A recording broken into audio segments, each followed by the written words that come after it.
হাদিকে প্রকাশ্যে গুলি করা হয়েছে। আমি তার নিন্দা জানাই। এই ন্যাক্কারজনক কাজ প্রকাশ্যে দিবালোকে কে করেছে? ইউনূস সরকারকে তদন্ত করে তা বের করতে হবে, বিচারের আওতায় আনতে হবে। বাংলাদেশের মূলধারার রাজনীতিবিদ নেতাদেরকে বলছি, কি বিএনপি, কি জামাত, কি এনসিপি, আগে বাংলাদেশ রক্ষা করুন। যারা বাংলাদেশে নির্বাচন বানচাল করতে চায়, ওই অশুভ চক্রই হাদিকে গুলি করেছে। নির্বাচনকে বানচাল করার জন্য ঐক্যবদ্ধ হয়ে ঘোষণা দেন, ভারতের চক্রান্ত বাংলাদেশে মেনে নেওয়া হবে না, হবে না, হবে না। ওকে 24 ঘন্টার মধ্যে গ্রেফতার করেন। বাইতুল মুকাররমের সামনে ওপেন স্লটে লক্ষ লক্ষ মিডিয়ার সামনে ও যেমন হাদির মাথায় গুলি করেছে, ওকেও মাথায় গুলি করেন।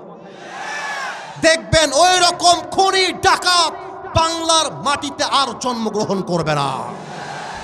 আপনারা দেখেছেন গতকালকে ওসমান হাদিকে রাস্তার ভেতরে কেমন করে গুলি করা হয়েছে। আমি বলতে চাই, ওসমান হাদির মতো যুবকদেরকে যদি দেশে বাঁচিয়ে রাখতে চান, গণতান্ত্রিক আইন দিয়ে হবে না, ব্রিটিশ আইন দিয়ে হবে না, আল্লাহর জমিন দিয়ে, আল্লাহর আইন দিয়ে দেশ চালু করতে হবে। যুবক ভাইরা আমার, এক হাদিকে যদি হত্যা করার ষড়যন্ত্র করা হয়, লক্ষ হাদি বাংলাদেশে জন্ম হবে। শহীদের রক্তের ফোঁটায় হাজারো শহীদের জন্ম হবে। কথা বলে ঠিক না? মৃত্যু জমিনে ঠিক করা হয় না, মৃত্যুর ফয়সালা ঠিক করা হয় আসমান থেকে। ওসমান হাদি যাকে প্রকাশ্যে গুলি করা হয়েছে, ওসমান হাদি, কথা বলেন, জুলাই যোদ্ধাদেরকে টার্গেট করতেছে কারা? কারা তাদেরকে গুলি করলো? এই বিষয়টা 24 ঘন্টার মধ্যে প্রশাসনকে সঠিক তদন্ত করে জাতির সামনে উপস্থাপন করতে হবে। কথা বলে ঠিক কিনা? কারা গুলি করলো, কেন গুলি করলো? এই ওসমান হাদি ভাই একজন সত্যের সৈনিক।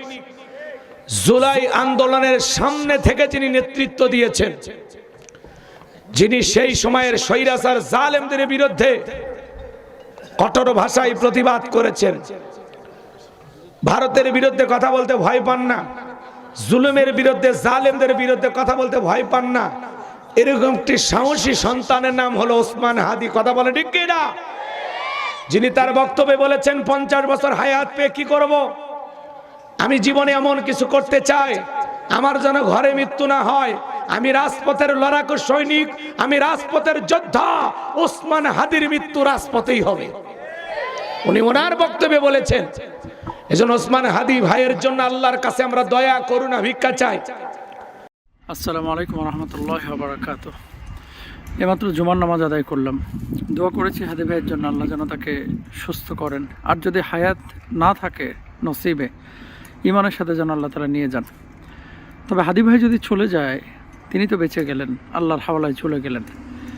আরও যারা হাদি আছেন, এই বাংলাদেশটাকে নিয়ে অনেক স্বপ্ন দেখেন, তাদের অবস্থাটা কি হবে? আমরা 5ই আগস্টের পরে বলেছিলাম যে থানা থেকে যে অস্ত্রগুলো লুট হয়েছে, এই অস্ত্রগুলো কি এখনও উদ্ধার হয়েছে? হয় নাই। তাহলে এই অস্ত্রগুলো উদ্ধার হয় নাই, সামনে যে ইলেকশন আসতেছে, এরকম কত শত ঘটনা সামনে ঘটবে, এগুলোর দায়বদ্ধতা কে নেবে বলেন? মানে খুব আফসোস লাগে, দেশটা কোথায় যাচ্ছে, কি হচ্ছে এই দেশটারে নিয়ে। আমরা অনেক স্বপ্ন দেখি, সুজলা সুফলা সবুজ বাংলাদেশ। এই বাংলাদেশটা নিয়ে অনেক মানুষ অনেক ধরনের কথা বলে, অনেক স্বপ্ন দেখে, কিন্তু সত্যিকার অর্থে এদেশের মানুষের মধ্যে মনুষ্যত্ববোধের চূড়ান্ত বাস্তবায়ন এখনও ঘটে নাই, জাগরণ এখনও ঘটে নাই। হাদির মতো একজন তরুণ মানুষ, যে মানুষটার কথা, যার আবৃত্তি, যার প্রেজেন্টেশন সত্যিকার অর্থে মানুষকে মুগ্ধ করে। আল্লাহ হায়াত দান করুক। অস্ত্রগুলো উদ্ধার করা প্রয়োজন। স্বরাষ্ট্র উপদেষ্টা সহ যারা দায়িত্বশীল, অস্ত্রগুলো যদি উদ্ধার না করে, ইলেকশন সামনে আসছে, ভয়াবহ এরকম আরও অনেক ঘটনা ঘটতে পারে এবং এগুলোকে ট্যাকেল দেওয়া মুশকিল হবে। 2 নম্বর আমার একটি প্রস্তাবনা, সেটি হচ্ছে সংবিধানে কি আছে তার চাইতে বড় বিষয় যে এই ধরনের হত্যাকাণ্ডে যেখানে ফুটেজ দেখা যায়, হয়তোবা তাকে 2 দিন পরে পাকড়াও করা হবে, ধরা হবে, এরপরে কি হবে? তাকে থানায় নিয়ে যাওয়া হবে, মামলা হবে, এই 10 বছর 12 বছর ফাঁসি হতেও পারে, নাও পারে, অথবা কোনো সরকারের রাষ্ট্রপতি এসে তাকে মাফ করে দিতে পারে পরবর্তী সময়ের কথা। তো এদেরকে প্রকাশ্যে কি বিচার করা যায় না? প্রকাশ্যে একবার বিচার শুরু করেন না, দেখবেন এই ধরনের হত্যাকাণ্ড বন্ধ হয়ে যাবে। কারণ আল্লাহ বলেছেন, কুতিবা আলাইকুমুল কিসাসু ফিল কতলা আল হুররু বিল হুর ওয়াল আবদু বিল আবদ, স্বাধীনের জন্য স্বাধীন, দাসের জন্য দাস, যে যেভাবে মানুষকে হত্যা করে তাকে সেভাবে হত্যা করা, এটা ইসলাম অনুমোদন করেছে। তো এর রাষ্ট্রীয় আইন চেঞ্জ করে যারা প্রকাশ্যে দেবালোকে এইভাবে মানুষকে মারে তাদের জন্য আপনারা একটু পরিকল্পনা করেন, সংবিধান সংশোধন করে হলো এদের বিচার প্রকাশ্যে হোক। 3 নম্বর আরেকটি বিষয়, সামনে যে ইলেকশন আসতেছে এই ধরনের অনেক ক্যাম্পেইন হবে, মিছিল হবে, মিটিং হবে, এদের নিরাপত্তা কে দেবে? আপনি বলবেন যে এত জনবল তো আমাদের নেই, তাহলে এখানে কি রাষ্ট্রের কোনো দায়িত্ব নেই? হাদির মতো একজন মানুষ, হাসনাত আবদুল্লাহর মতো মানুষ, অন্য যারা তরুণ নেতৃত্ব তৈরি করার জন্য চেষ্টা চালাচ্ছেন, তাদের মানে সুযোগ সুবিধা বা তাদের নিরাপত্তার ব্যাপারে কি ফিকির বা চিন্তা রাষ্ট্র করছে, এগুলো প্রকাশ করা উচিত। তো সবশেষ দোয়া করি হাদির জন্য, আল্লাহ যেন তাকে হায়াত দান করেন। আর যদি নসিবে হায়াত না থাকে, যদি হায়াত ফুরিয়েই যায়, তকদিরে চূড়ান্ত লিখিত এরকমই থাকে, আল্লাহ যেন ইমানের সাথে হাদিকে নেন। তবে এক হাদি চলে গেলেও বাংলার জমিনে হয়তো বা শত শত হাদির জন্ম নেবে, যে কথাগুলো হাদি নিজেও বলে গিয়েছে। আমরা শুধু আল্লাহর কাছে দোয়া করি, আল্লাহ দেশটাকে হেফাজত করুক, দেশের মানুষগুলোকে বুঝ দান করুক।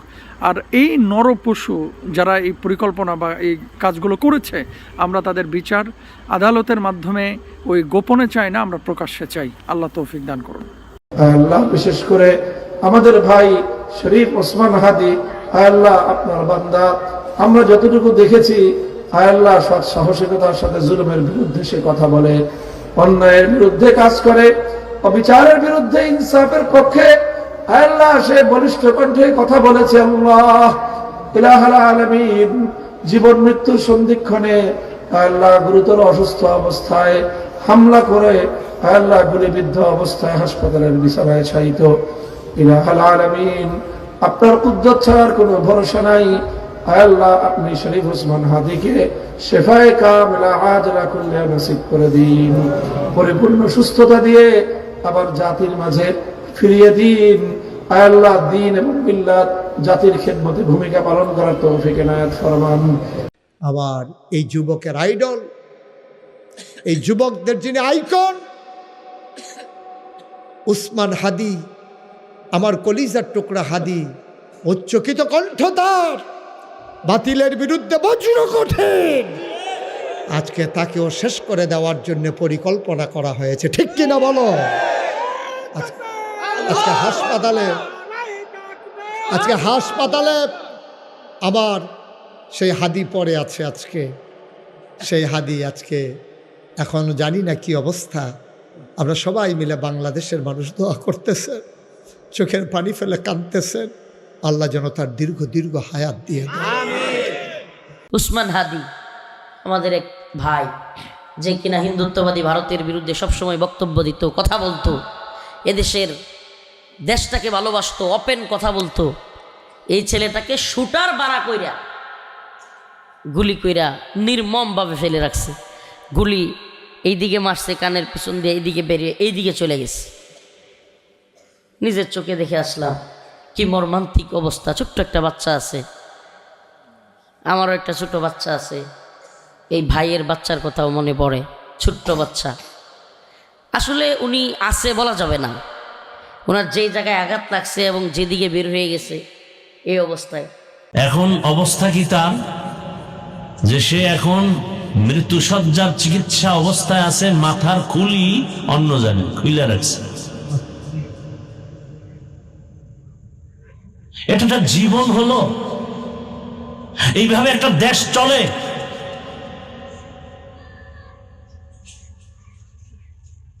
এই পরিমাণ জুলুম, বলার মানুষ নাই, শোনার মানুষ নাই, বিরোধিতা করার মানুষের অভাব নাই। বলবো কি চাই না বলতে, তারপরও ইমানের ধাক্কায় বলতে হয়। যত তালবাহানা চলতেছে আর দেখতেছেন, আর আপনারাও তাল মিলাচ্ছেন, অন্তরের নেফাকি অন্তরে জমা। ওই যে একটু আগে বলছি, ভোটের আগে বিক্রি হবেন পশুর দামে। পশুর দামে বিক্রি হইলেও তো হয়, 500 টাকা একটা মানুষ বিক্রি হয়, টাকায় তো মানুষ বিক্রি হয় না, টাকায় বিক্রি হয় পশু।